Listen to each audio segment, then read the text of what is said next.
Good morning, everyone. I see students are still entering the classroom, but we only have 1 hour, so I have to start on time.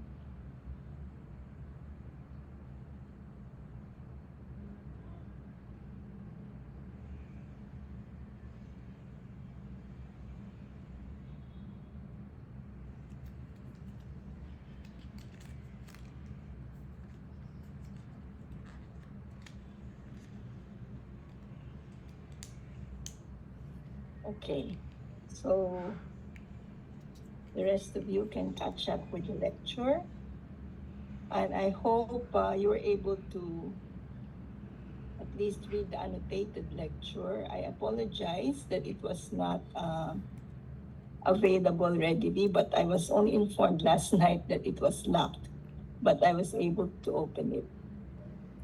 Okay, so our topic for today is a doctrine of confidentiality. It's very important in your practice as future physicians.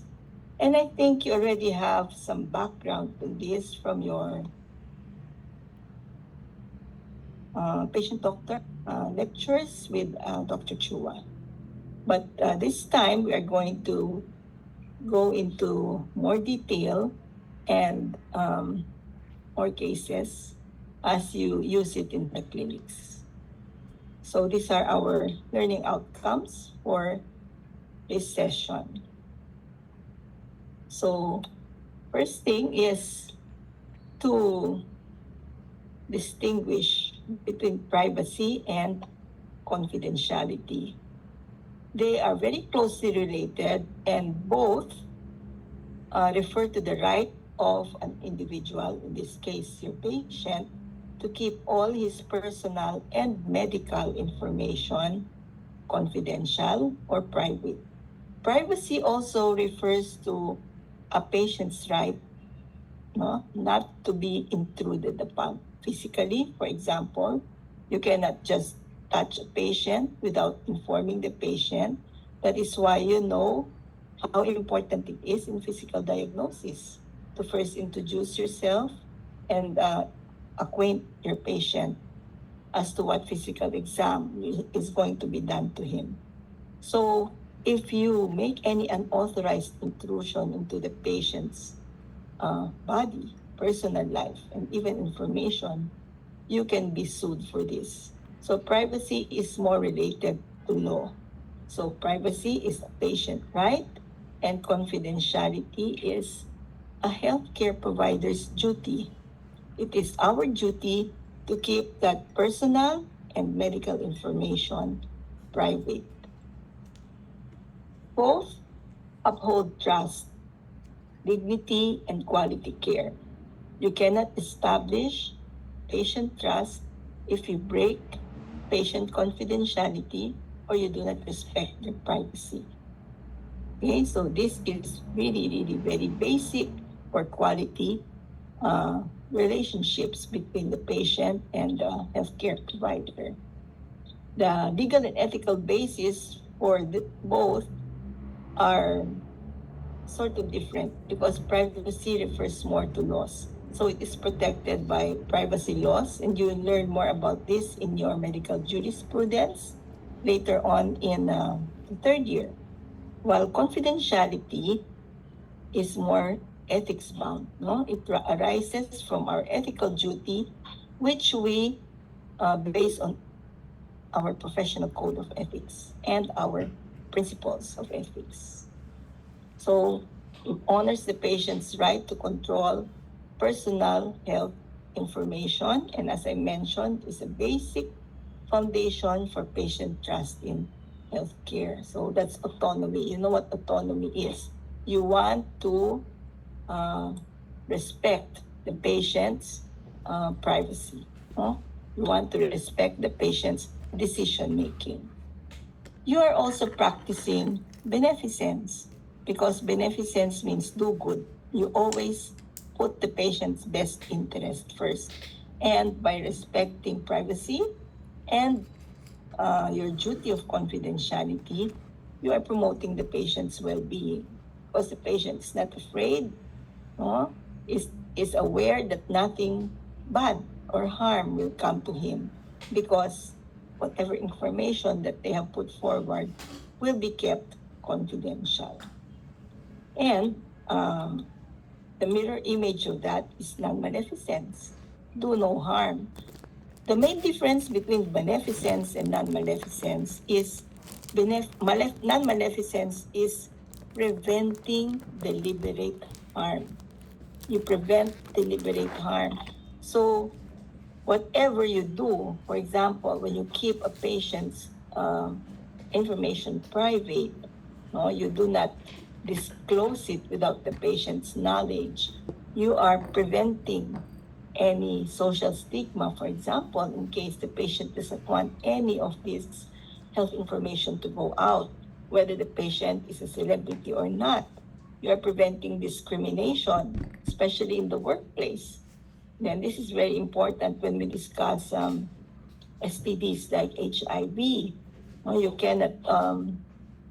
cannot discount also that this can cause the patient psychological stress and eventually economic harm if he receives some sort of discrimination in his workplace. So in older texts, if you look at the literature, confidentiality used to be called the professional secret. And it is a physician's duty to keep patient information confidential. And as I repeatedly mentioned, it means non-disclosure of both personal and medical information. And this is historically embedded in many of our oaths and laws and tenets in medicine. In the Hippocratic Oath, the most ancient that we know, it is there. It says that you will keep secret and sacred whatever you hear from your patient. The World Medical Association's International Code of Medical Ethics, which details the duties of physicians to patients, also mentions this, right? You have a right to keep everything confidential. And there is already mention of some of the exceptions. One is when the patient consents to it. So when the patient says, okay, it's okay, you can tell so-and-so, you can disclose this, then you're fine. Very good for you. You have explained this well to your patient. Another is when there is a real and imminent threat to the patient himself, so personal harm or harm to others. Good examples of this would be suicide precautions for self-harm, or in the case of Tatiana Tarasov, if you have read the annotated lecture, there was a threat to harm this student. And this was disclosed to a psychologist who reported it to the police. Okay, so there is a threat to personal harm. Okay, the Declaration of Geneva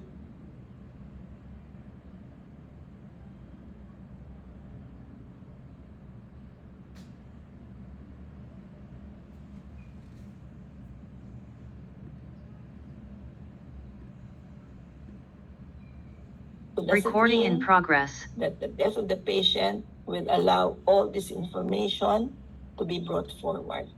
So even after the patient has died. But our very own PMA probably says it best. Okay? Our Code of Ethics says that you will keep highly confidential whatever is disclosed to you even after death of the patient. And the exceptions are when you are required by law, okay, when you're called to court to promote justice, when you are safeguarding personal safety and the safety of the public. So in the interest of public health. And it also says that this commitment extends to those persons who are making decisions on behalf of the patient. So surrogate decision makers and those who are not the patients themselves, but are very active in the care of the patient in the decision making, also have to keep everything confidential. And also, the PMA states that you should be very careful when you are handling electronic information systems. Because nowadays, all our data, all our patients' data, okay, is entered electronically. So you have to make sure that all this data, wherever you keep it when you are in your clinic, is safe. Okay? And there is also a mention on genetic information. So samples that are taken from patients are supposed to be kept confidential. They cannot be shared and they have to be stored and disposed of properly. Right? So very good PMA. Our own UERM hospital privacy notice states that this medical center will respect your right to privacy and confidentiality. So when you get admitted to the medical center, you will be given these papers, and these are what it states. In accordance with the Data Privacy Act of 2012. And this includes everything, all your personal information, including who is responsible for your account. Hindi pwedeng i-divulge, right? That has to be kept confidential. And also, of course, all medical information, diagnosis, treatment, and all tests that were done to the patients, all procedures, including vital signs. Now, when you are called to court, you actually bring charts, and that's the only time this can be divulged. One of the exceptions, okay, is a court order. Now, with regards to privacy, many hospitals already post this, but I took this picture at the UCLA, the University of California in Los Angeles, and they really have a policy that is posted everywhere in the hospital, saying that to protect their patients' privacy and also the privacy of the staff, aggressive behavior will not be tolerated. This includes verbally assaulting the medical staff and all the staff in the hospital, threatening the staff and also other visitors, especially the patients, and of course, any form of physical assault. And particularly unauthorized photography and videotaping of staff or visitors is not allowed. So this is a big issue in the Philippines because we see a lot of videos posted online. Used to be, it was like this, but now they are more discreet because there are laws against it that post medical staff who may be harassed or maybe shouting at patients without their consent. In fact, all elevators in this hospital have this posted in their walls. Thank you for respecting patient confidentiality.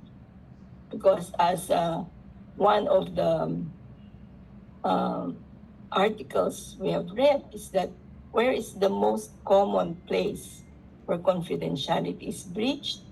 It is in the public places. Loose talk when you talk about your patients in the canteen or in the elevators or in the hallways.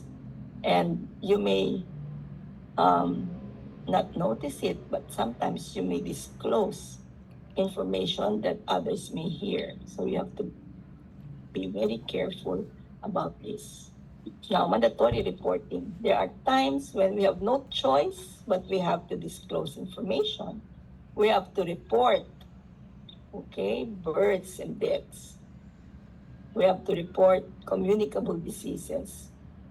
Those of you who are medtechs or who have worked in the laboratory know that when there is an HIV reactive patient, this has to be reported to the DOH and it has to be further analyzed for screening. Because it's only screening in the laboratory, it has to be confirmed has to have a confirmatory test. So the DOH monitors HIV, and very good examples during the pandemic when cases were reported almost daily because it is monitored by the Department of Health. There's surveillance. In some countries, even cancer data is reported and occupational diseases because they do research for this.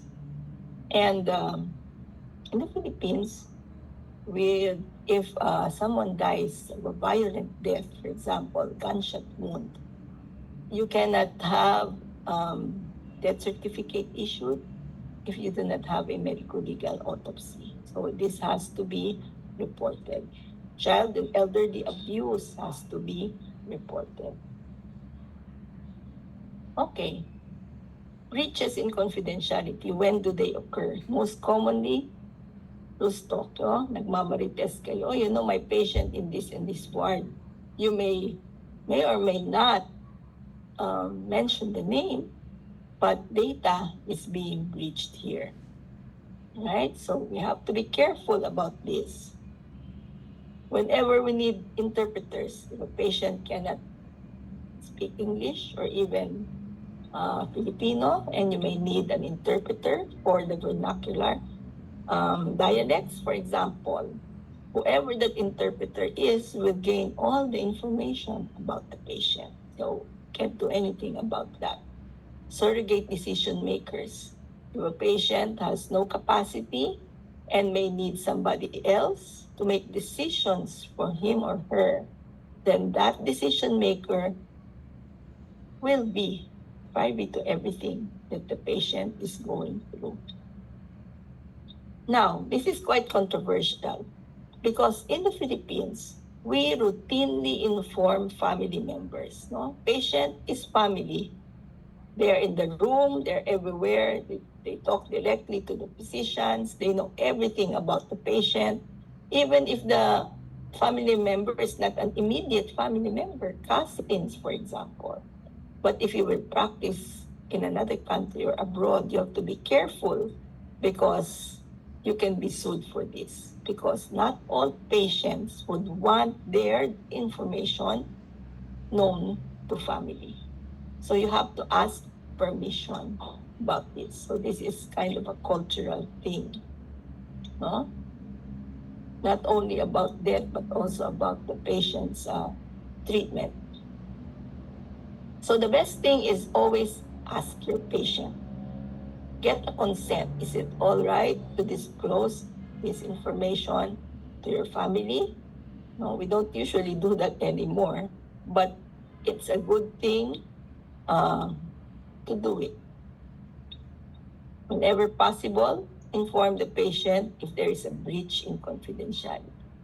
You have to be honest about this. It is for your own protection. So, where is the doctor-patient confidentiality usually breached? Public areas, because we talk about our patients quite loosely. No? Sometimes in medical consultation rooms, because you can actually hear what the other doctor in the other room is talking about to his patient, because we share our rooms, our consultation rooms, treatment rooms, and even in the operating room, you talk about the patient, celebrity or not, MD or not. So we have to be careful about how we talk. So when can confidentiality be breached again? To prevent personal harm.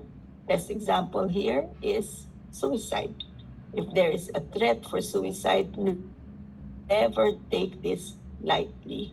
You may have to inform those who are family members or caring for this patient, no? Or because the patient may have to be placed in suicide protection. To promote personal or public safety, if there is a harm to others, you may have to restrain that patient or report the patient to necessary authorities. When you are called to court, you cannot obstruct justice. You have to appear and you have to tell the truth. And you may have to bring out all the data about the patient and to preserve public health, especially infectious diseases like HIV. Okay. So Kaplan and Faden have outlined some of the more important, more important, what they call this, issues where you have to report, or where you have to report if the patient is a suspected child or elderly abuse. Extremes of ages lang, children, minors, and the elderly.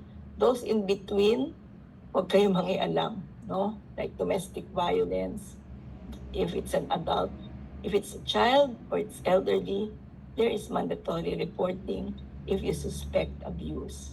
Okay, suicide, threat to public safety, or personal harm. Okay. So, think about this. Where do you report? You'll learn more about this in your lecture in pediatric ethics and in legal medicine. But we do have a women and children protection unit. You can have a women's desk and a desk in government hospitals, and even in public places like police or the NBI, where you can report abuse. Now, sometimes when you're called to court, you may be thinking, I jumping on this patient's human rights because I am going to disclose everything and break patient confidentiality. Sure, it can conflict with your respect for the patient's autonomy and the patient's human rights, but it is also our legal and moral duty, to let the truth surface. So the best thing is try to get the patient's cooperation. If your patient is informed properly and the patient agrees to it, you will have no problem. All right, I think those of you who have read the annotated lecture are familiar with this case. This is a very famous case of breaching confidentiality, the case of Tatiana Tarasov, who was a student at the University of California, and she had an admirer who was pursuing her aggressively. And this admirer, Mr. Podar, was schizophrenic, short of stalking her. And while having a consult with his psychologist, he mentioned that he is going to harm her, he's going to kill her. And of course, the psychologist reported this to the proper authorities, to the school police, and he was taken into custody, questioned, but eventually released. And the sad thing is he did harm, he did kill Miss Tarasov. So the parents of Miss Tarasov sued the university, sued the psychologist, because of what happened. Now, this is a landmark case because it is decided that it is all right to breach patient confidentiality when there is an imminent, immediate, and harm to the patient that can no longer be reversed. Okay? So you will not be sued for breaking patient confidentiality in this case. Well, eventually, I think Mr. Podar was taken back again by the authorities and was given a second trial and was deported to his country of origin. So that's one. Second example where you are allowed to breach patient confidentiality is occupational concerns, like what if you have a roommate who is an MD, who is practicing, and who is a substance abuser. And you notice that it is affecting already his practice or his dealings with his patient. Even if this physician was your best friend, should you report this patient to the proper authorities, for example, to the administration? Yes, you have a duty to do so. You have a moral duty or moral obligation to do so. In fact, in the United States, they have rehab center programs for physicians who are addicted to drugs and alcohol. No? So it's not, I'm not saying it's common, but it's not unusual that physicians do get addicted to certain substances. A more common example is if you have a patient who has been discharged and the patient is still under medications that may alter his consciousness, meaning he cannot drive, no? Or when he gets home to work and he has to operate machinery, it will affect his state of consciousness. So you have to breach confidentiality here. And you have to inform the family. Or why don't you just pick up the patient? No? Even if the family has to, even if he doesn't want the family to know, you cannot let that patient drive. Somebody has to go and get him.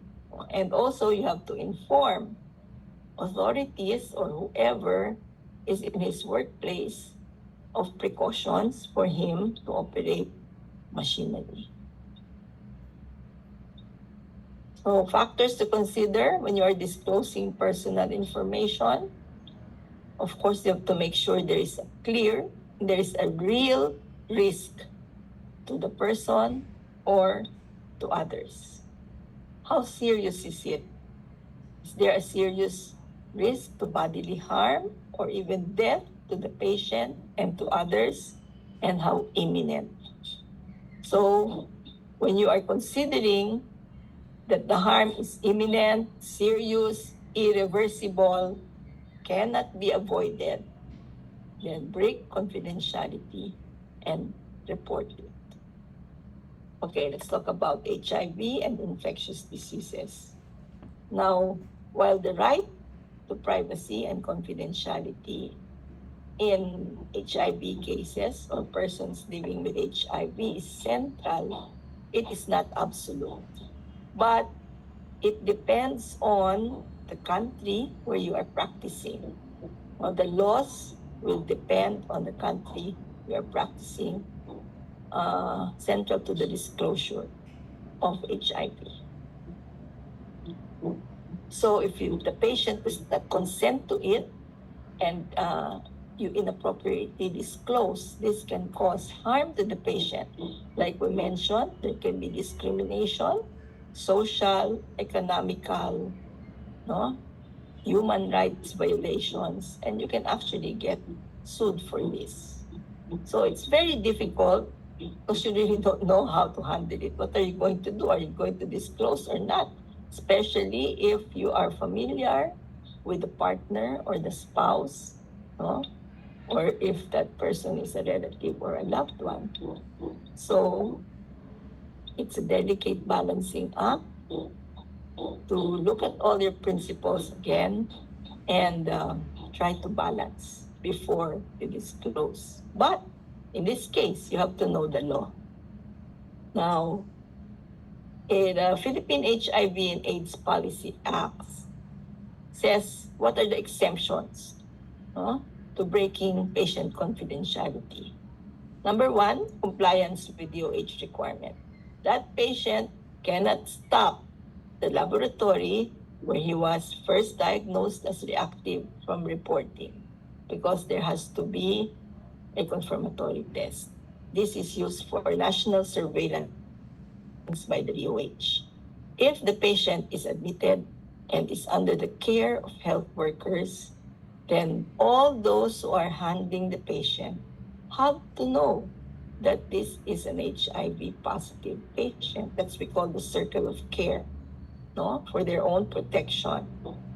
And of course, when required by law, if the patient is called, the patient's case, for whatever reason, gets to court, and the court requires that you attend and testify, with all the records, then you have to disclose.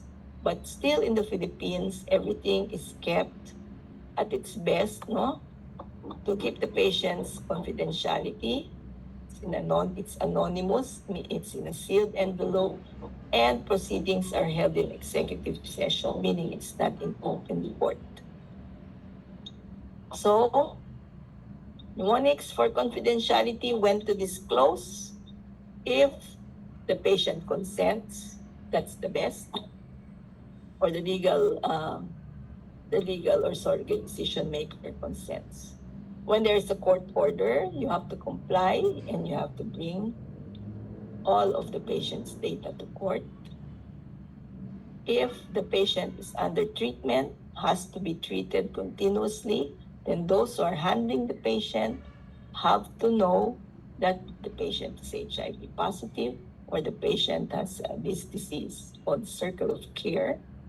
Comply with the law, like mandatory reporting for child and elderly abuse, etc., and to communicate the threat.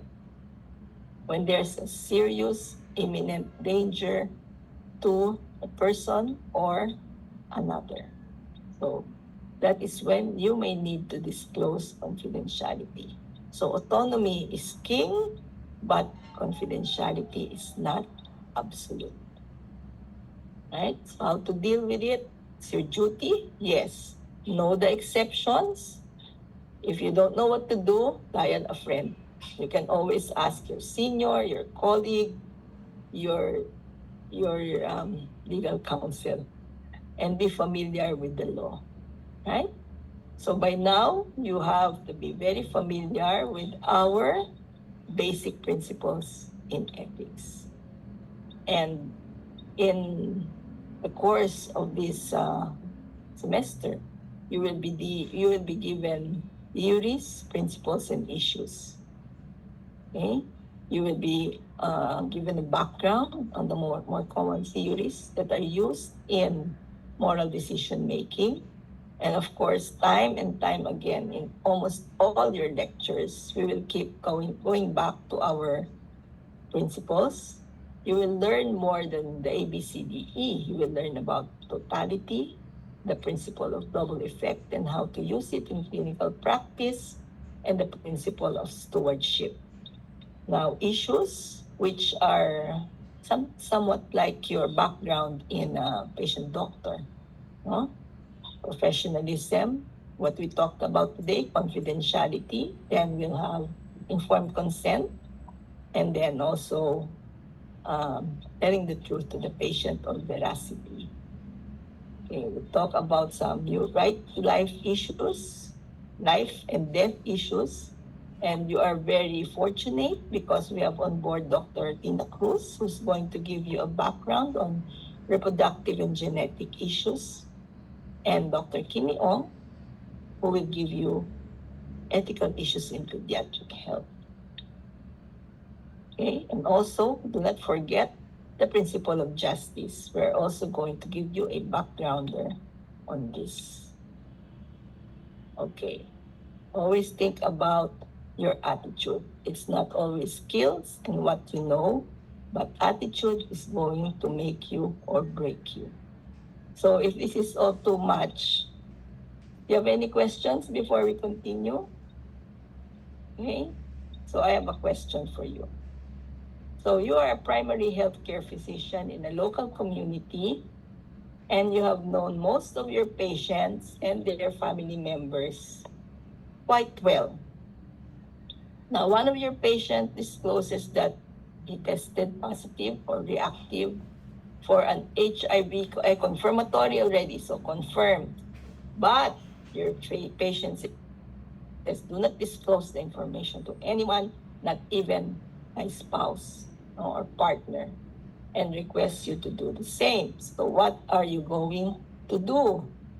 What would be your response and why? What are the principles that would come into play or conflict in this type of scenario? How are you going to resolve the ethical issues in this case? And if the patient is employed, do you have a duty to let the employer know?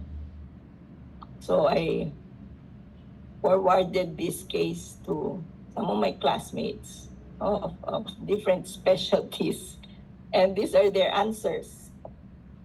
Disclose because the spouse is at risk. One said it's a very difficult case because as a physician, I am forced to protect the life of all. I will ask the patient to disclose and bahala na daw yung marriage counseling to follow. I will not disclose because the spouse is not my patient. This is a case of ethics versus morals. Is it? Is it just a case of ethics versus morals? One even said, interestingly, the spouse may have infected the patient. Maybe he doesn't know. HIV is a public concern, meaning, do we have to disclose? And one said, I will counsel the patient that his wife can get infected, or his spouse can get infected. So he has to inform his spouse. But legally, I cannot disclose this information directly to the wife. So they have different answers. Okay? And I hope at the end of the session, we will all be on the same page. So I asked the specialist, I asked one of our own STD specialist physicians, and this is how he does it in the clinic. We respect the patient and encourage them to inform their partners, but we do not disclose to the partners. Usually, the patient does partner notification unless the partner is a minor or the patient is a minor. It's another case. And employers do not need to know the status of the patient. We have to respect the patient's privacy at this time. Okay? So in the Philippines, what are the laws? HIV status disclosure is encouraged, but it is not legally mandated. Following the HIV and AIDS Policy Act 2018, quite recent, Philippine law promotes a rights-based supportive approach to HIV status. Okay?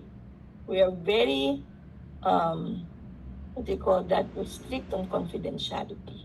We balance public health goals with the respect for patient autonomy, confidentiality, and non-discrimination. Okay? So it's encouragement, not obligation.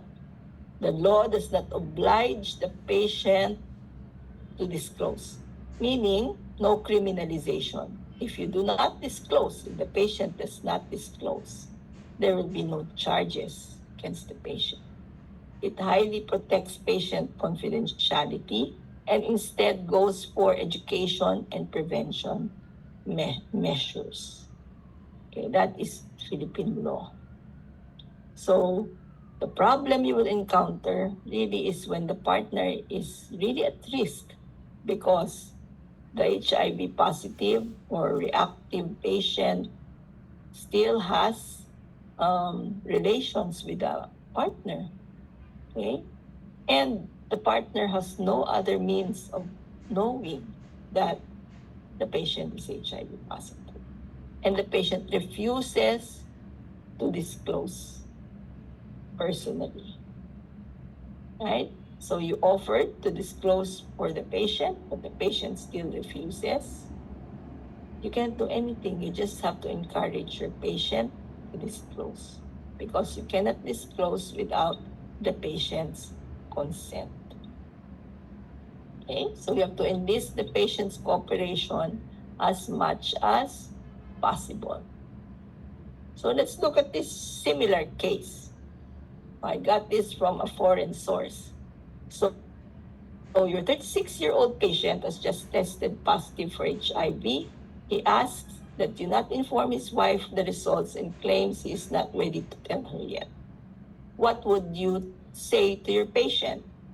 A, encourage the patient to share the information with his wife on his own, giving him a bit more time if needed.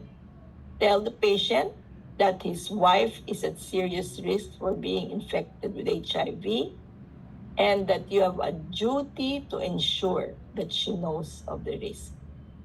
Letter C, tell the patient that the public health law requires reporting both the patient and any known sexual partners to local health officers.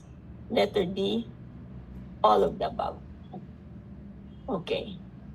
So those who are listening to the case, can you write your answer in the chat box? First correct answer gets a prize. Okay, I'll give you time because I see people answering. Oh. Other questions? All right. Okay. We already have a winner. Okay, so let's see. Thank you everyone for participating, yung mga nag-participate. Okay, let's see. Like I told you, came from a foreign source, right? So if you're practicing in the Philippines, the answer will be different. The answer here from the foreign source is actually D, all of the above. Okay, A is correct, B is correct, C is correct, meaning that in their country, the public health law requires reporting both the patient and the partner.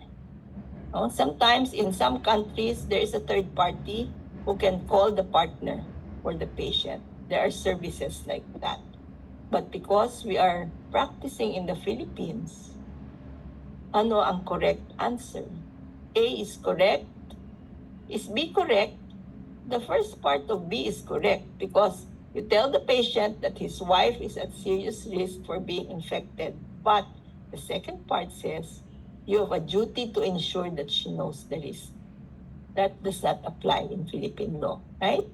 And in the Philippine law, okay, we only encourage, we do not mandate. So in the Philippines, the answer will be A.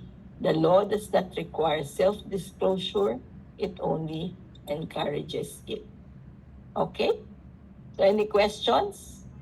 If there are no questions, we'll see you in, what's this, the 66 commencement exercises. Kayo na ba yun? This was last Sunday in the graduation of the College of Medicine. Okay, so who is our winner? It's letter A, Sophia Gapos. Okay, Sophia, can you message me privately your phone number? Okay, Doc, how do you encourage patient without making the patient pressure obligated, knowing as a doctor the urgency of the situation? Well, as I said, we are morally actually bound, and you feel bad for the spouse. There's an urgency there, but our laws require, or our laws state that we cannot. We only have to encourage. That's why you have to be, that's called the art of medicine. You have to know how to convince your patient. If you're a good doctor and a good doctor, you will be able to encourage the patient to self-disclose. Huwag niyo pagalitan, encourage is the word. Okay? So if there are no questions, Dr. Cruz, hello, good morning. Good morning. I actually have a question. Are you muted? No, question or I cannot hear you, Dr. clarification. Cruz. Can you not hear me? Okay, we can hear you. Okay. Dr. Cruz? Yeah, I have a question or clarification actually. You mentioned about the Philippines HIV law, correct? Earlier, the HIV. Can you hear, Doctora? Yeah. Can you hear me? She's not muted, but I cannot hear her.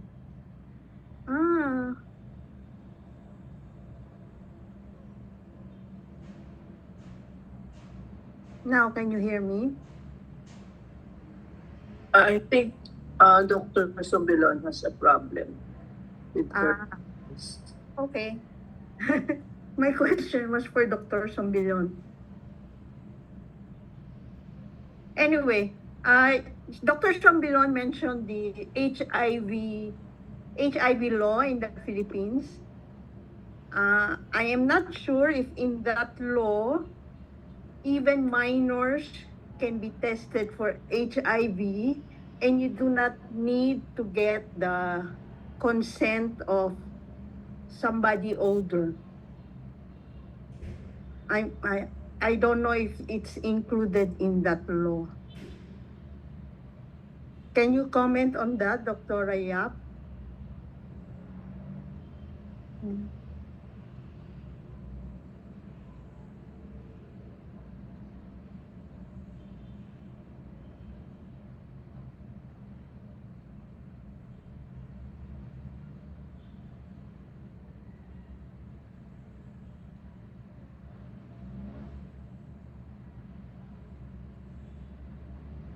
Can you hear me now? Nobody can hear me.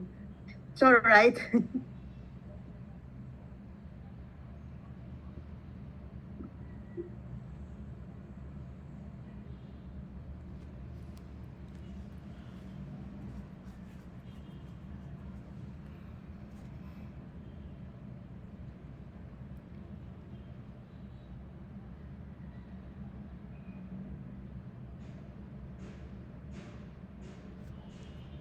Oh, there's somebody here who said no need for parental consent.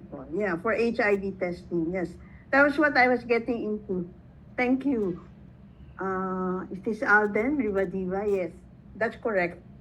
There is no need, even if you're a minor, there is no need for parental consent to be tested for HIV. Actually, it's being encouraged because of the spread of HIV in the Philippines anyway.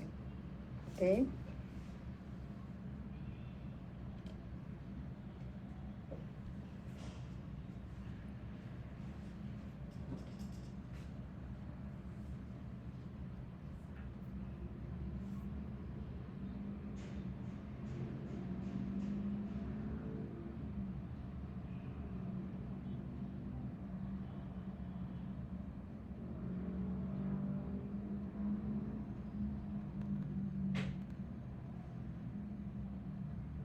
So I guess if there are no questions, may problem yata si Dr. Sombilon with her device. Okay. There are no other questions. That is the end of our session today. Please be reminded that we are checking your attendance, okay? We will check it just now. Thank you.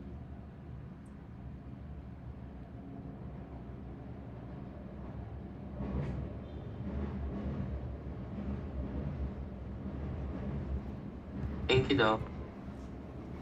Okay, sorry about that. Something's wrong with my audio. But anyway, I hope you learned something from this lecture. Now, you are going to get more information about handling of minors, no, in the future lectures. But for somebody wrote in the chat box, 15 to 18, no need for parental consent. It really depends on the patient, the capacity of the patient to understand. And if the patient has capacity enough, then you may have to keep the data confidential.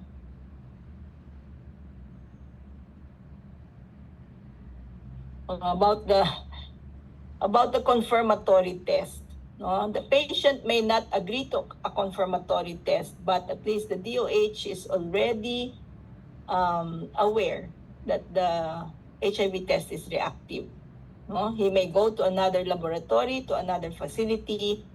It is the DOH who is going to monitor this. There has to be a confirmatory test. It's also for the patient's own safety, no? To have the confirmatory test and get treatment if needed. That's why you have to advise the patient why the confirmatory test is necessary. Okay, of course, there can be very violent reactions to the findings of a reactive HIV test, but they have to face reality, and it is your duty to I do not know if it is your duty or somebody else in the laboratory has to talk to the patient and encourage him to get a confirmatory test. Okay, any more questions? So, thank you for attending. No, I had to start early because we only have 1 hour. This is only actually a summary of the annotated lecture, but everything is there.